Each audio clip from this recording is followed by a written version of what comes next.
No man thinks more highly than I do of the patriotism as well as the abilities of the very worthy gentlemen who have just addressed the House. But different men often see the same subject in different lights, and therefore I hope it will not be thought disrespectful to those gentlemen if, entertaining as I do opinions of a character very opposite of theirs, I shall speak forth my sentiments freely and without reserve. This is no time for ceremony. The question before the House is one of awful moment to this country. And for my own part, I consider it as nothing less than a question of freedom or slavery, and in proportion to the magnitude of the subject ought to be the freedom of the debate. It is only in this way that we can hope to arrive at truth and to fulfill the great responsibility which we hold to God and our country. Should I keep back my opinions at such a time for fear of giving offense, I shall consider myself as guilty of treason towards my country and of an act of disloyalty towards the majesty of heaven, whom I revere above all earthly kings. Mr. President, it is natural for man to indulge in the illusions of hope. We are apt to shut our eyes against a painful truth and listen to the song of that siren till she transforms us into beasts. Is this the part of wise men engaged in a great and arduous struggle for liberty? Are we disposed to be of the number of those who, having eyes, see not, and having ears, hear not, those things which so nearly concern their temporal salvation? For my part, whatever anguish of spirit it may cost, I am willing to know the whole truth, and to know the worst, and to provide for it. I have but one lamp by which my feet are guided, and that is the lamp of experience. I know of no way of judging the future but by the past. And judging by the past, I wish to know what there has been in the conduct of the British ministry in the past 10 years to justify those hopes with which gentlemen have been pleased to solace themselves in the House. Is it that insidious smile with which our petition has been lately received? Trust it not, sir. It will prove a snare to your feet. Suffer not yourselves to be betrayed with a kiss. Ask yourselves how this gracious reception of our petition comports with those warlike preparations that cover our waters and darken our land. Are fleets and armies necessary to a work of love and reconciliation? Have we shown ourselves so unwilling to be reconciled that force must be called in to win back our love? Let us not deceive ourselves, sir. These are the implements of war and subjugation, the last arguments to which kings resort. I ask, gentlemen, sir, what means this martial array? If its purpose be not to force us into submission, can gentlemen assign any other possible motive for it? Has Great Britain any enemy in this quarter of the world to justify all this accumulation of navies and armies? No, sir! She has none. They are meant for us, and they cannot be meant for any other. They are meant to bind and rivet upon us those chains which the British ministry has been so long forging. And what have we to oppose them? Shall we try argument? Sir, we've been trying that for the past 10 years.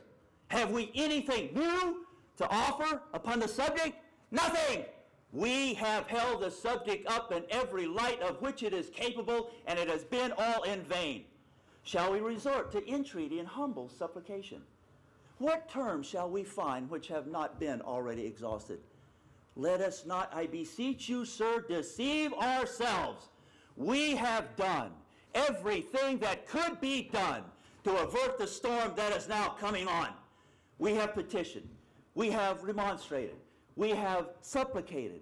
We have prostrated ourselves before the throne and implored its interposition to arrest the tyrannical hands of the ministry and parliament.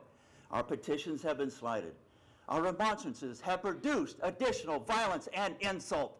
Our supplications have been disregarded, and we have been spurned with contempt from the very foot of the throne. It is in vain after these things shall we indulge the fond hope of peace and reconciliation. There is no longer any room for hope. If we wish to be free, if we mean to preserve inviolate those inestimable privileges for which we have been so long contending, if we mean not basely to abandon the noble struggle in which we have been so long engaged, and which we have pledged ourselves never to abandon until the glorious object of our contest shall be obtained, we must fight. And I repeat it, sir, we must fight. An appeal to arms and the God of hosts is all that is left us. They tell us, sir, that we are weak, unable to cope with so formidable an adversary. But when shall we be stronger? Will it be the next week or the next year? Will it be when we are totally disarmed and a British guard shall be stationed in every house? Shall we gather strength by irresolution and inaction? Shall we acquire the effectual means of resistance by lying supinely on our backs and hugging the delusive phantom of hope till our enemies shall have bound us hand and foot? Sir, we are not weak if we make a proper use of those means which the God of nature has placed in our power. The millions of people armed in the holy cause of liberty and in such a country as that which we possess are invincible by any force our enemy can send against us. Besides, sir, we shall not fight our battles alone. There is a just God who presides over the destinies of nations and who will raise up friends to fight our battles for us.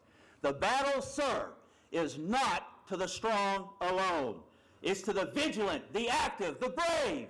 Besides, sir, we have no election. If we were base enough to desire it, it is now too late to retire from the contest.